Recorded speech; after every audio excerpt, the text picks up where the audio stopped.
जैसे कि last episode में हमने देखा कि ज़ाओ हान मास्टर के साथ और बाकी डिसाइपल्स के साथ डेमन का पीछा कर रहा है और वो एक प्लेन पर पहुंच जाते हैं। लेकिन तभी वहां पर कई सारे डेमन्स छुपकर उन पर तीर चलाने लगते हैं।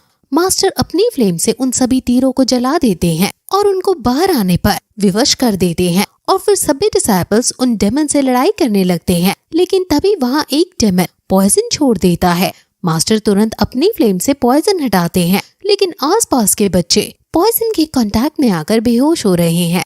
ये पॉइजन डेमन का नाम बाइदुजुई है और ये मास्टर से कहता है कि मैंने ये पॉइजन खास तुम्हारे लिए बनाया है और अब तुम इसकी चपेट में आकर धीरे धीरे मर जाओगे। मास्टर तुरंत अपनी फ्लेम को चारों तरफ फैलाते हैं और उसके पॉइजन को अपने पास आने से रोकने लगते हैं। अब तभी वहाँ डेमन सेक्ट के लीडर भी आ जाते हैं और वो कहते हैं कि तुम अगर यहाँ हंटिंग के लिए आ ही गए हो तो हमें भी अपना जलवा दिखाने दो और अब तुम यहाँ से भागने की सोचना भी मत। मास्टर कहता है कि लगता है कि तुम सभी तैयार होकर आए हो, तो देखते हैं कि तुम कितनी देर तक हमें संभाल पाते हो। अब डिसाइपल के साथ वो उन पर हमला कर देता है और उनके बीच फाइट होने लगती है। इस फाइट में बाइयो की आन रुईमू भी है और रुईमू लड़ते लड़ते ज़ाओ फैन के पास आती है और उससे लड़ने लगती है। ज़ाओ फैन उनसे बचने की कोशिश करता है, लेकिन वो उसे बांध देती है और नीचे गिरा देती है। लेकिन तभी सीनियर सॉन्ग ज़ाओ फैन को बचा लेते हैं और अब इनकी लड़ाई के बीच मास्टर कैंग सॉन्ग भी अपने डिसाइबल को लेकर आ जाते हैं और वो भी डेमन से लड़ने लगते हैं। अब रुईमू से, जो कि ज़ाओ फैन का बचपन का दोस्त है, वो लड़ने लगता है और वो लड़ते लड़ते सिटी डिस्ट्रॉइंग ड्रैगन शॉक का यूज करता है और ये देखकर रुईमू हैरान हो जाती है और उसे कुछ फ्लैशबैक आता है जिसमें कोई उसकी ब्यूटी की तारीफ कर रहा था और उसे पूछती है कि आखिर तुम्हारे पास ड्रैगन स्लेयर स्वॉर्ड कहाँ से आई। अब तभी वहाँ एक शक्तिशाली डेमन सेक्ट का लीडर आकर लिन के अटैक्स को रोकता है और लिन से कहता है कि जो स्वॉर्ड तुम यूज कर रहे हो वो काफी इंटरेस्टिंग लग रही है। वो फिर उससे फाइट करने लगता है। वही पॉइजन मास्टर अपनी तलवार से कई सारे डिसाइपल्स को मौत के घाट उतार रहा है और फिर उसके सामने कैंग सॉन्ग आ जाता है। डेमन उसे गाली देता है और कहता है कि अब तुम भी नहीं बचने वाले हो। वो अपने मैजिक से एक डिसाइपल को वश में करके उसके ऊपर फेंक देता है, जिससे वो डिसाइपल खुद कैंग सॉन्ग के हाथों मारा जाता है। अब वहाँ त्यायन टेम्पल के मॉन्क भी इनकी मदद करने को आ जाते हैं, लेकिन तभी मास्टर तियान समझ जाते हैं कि बीच के पास कोई फॉर्मेशन बनाई जा रही है और ये डूम का सिग्नल है। मास्टर तियान अपने कुछ डिसाइपल्स को तुरंत वहाँ बीच पर पता लगाने को भेज देते हैं, जिसमें ज़ाओ फैन भी शामिल है। गोल्डफिश भी इनके साथ चली जाती है और ये जल्दी से बीच के पास जाने लगते हैं, लेकिन रास्ते में कई सारे डेमन इन पर हमला करते हैं और कई सारे ट्रैप्स इनके बीच आते हैं, लेकिन ये हर एक बचते हुए आगे बढ़ रहे हैं। और लेकिन तभी वहाँ ओल्ड डेमन उनके सामने आ जाता है और अपनी फॉर्मेशन बनाए इनके रास्ते में खड़ा था।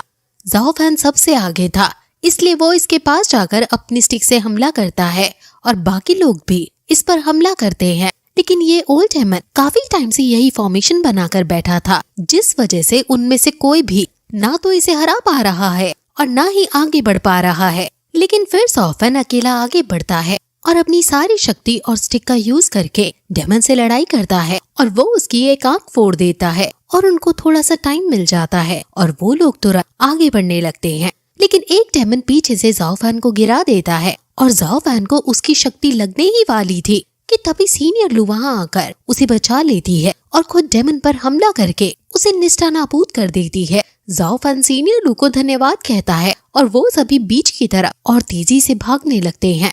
वहीं डेमन, जो कि प्लेन्स पर लड़ रहे थे, वो कहता है कि तुम्हें क्या लगता है कि तुम अपने कुछ डिसाइपल से हमें हरा पाओगे, जिस पर वो कहता है कि हम भले ही अभी तुम्हें ना हरा पाए, लेकिन तुम्हारा बीच पर चल रहा प्लान तो तबाह कर देंगे। ये सुनकर डेमन सेक्ट के लीडर के होश उड़ जाते हैं और वो समझ जाता है कि इन्हें बीच पर चल रही फॉर्मेशन के बारे में सब पता चल गया है और इनके कुछ डिसाइपल्स वहाँ उसे रोकने गए हैं। वो तुरंत यहाँ की लड़ाई छोड़कर बीच पर जाने लगते हैं और बीच पर डेमन किंग ने फॉर्मेशन के सारे पिलर्स क्रिएट कर लिए हैं और सभी डिसाइपल्स उस फॉर्मेशन के ऑरा से नीचे गिर जाते हैं। घोस्ट किंग उनके सामने आता है और ज़ाओ फैन उसे कहता है कि मुझे तुम्हारे एम्बिशंस पहले ही समझ जाने चाहिए थे। घोस्ट किंग कहता है कि आज मैं अपने प्लान में सक्सीड करके ही रहूंगा। ज़ाओ फैन अपने हथियार को हाथ में लेता है और कहता है कि देखते हैं कि तुम कैसे जीतते हो। अब तभी एक डेमन उस फॉर्मेशन को शुरू कर देता है और जब डिसाइपल उसे रोकने की कोशिश करते हैं तो घोस्ट किंग डिसाइपल से लड़ने के लिए आ जाता है और फिर उनको बांधकर खुद भी फॉर्मेशन को क्रिएट करने के लिए चला जाता है और इस फॉर्मेशन की वजह से पानी से एक बीस्ट बाहर आ जाता है। घोस्ट किंग अपने इस फॉर्मेशन का यूज करके बीस्ट को कंट्रोल करता है और काफी सारे मंत्र का प्रयोग करता है।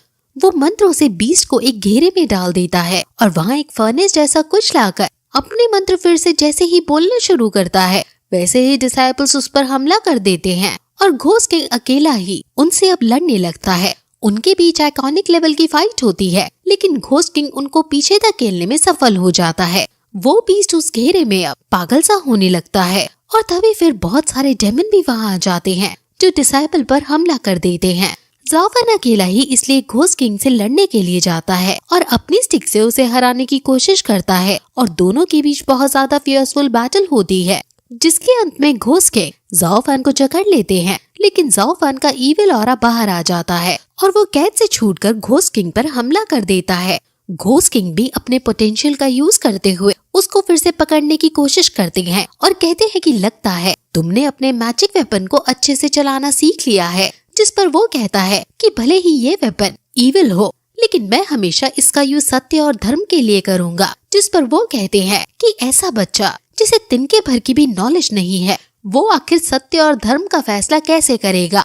मैं सिर्फ अपनी 10% एनर्जी यूज कर रहा हूँ और तुम मेरे आगे भी नहीं बढ़ पा रहे हो, इसलिए तुम यहाँ अब अड़चन डालना बंद करो। मैं तुम्हें नुकसान नहीं पहुँचाना चाहता हूँ। अगर मैंने इस फॉर्मेशन को पूरा नहीं किया और ये बीस्ट भाग गया तो ये पूरी जगह नर्क के समान बन जाएगी। लियू ब्यू माउंटेन पर सभी मारे जाएंगे लेकिन अब भी ज़ाओफन पीछे नहीं हट रहा था, इसलिए घोस्ट किंग और ज्यादा पावर यूज करके उसे दूर फेंक देते हैं और फिर उस बीस्ट को चेन में बांधने लगते हैं। ऐसा लगता है मानो वो इस बीस्ट को पकड़कर बाकी लोगों को बचाना चाहते हैं, ना कि इस बीस्ट से वो इन पर अटैक करना चाहते हैं। वो इस बीस्ट को चारों तरफ से चेन से बांध देते हैं लेकिन तभी वहाँ गोल्डफिश आकर उनकी फॉर्मेशन को तोड़ने के लिए पिलर्स को गिराने लगती है और सीनियर लू घोस्ट किंग पर हमला करती है लेकिन उन पर किया गया हमला एक डेमन सेक्ट लीडर रोक लेता है और डेमन्स और डिसाइपल में फिर से लड़ाई होने लगती है और लेकिन तभी गोल्डफिश एक पिलर को गिराने में कामयाब हो जाती है जिससे बीस्ट कैसे छूट जाता है और फिर यही एपिसोड खत्म हो जाता है।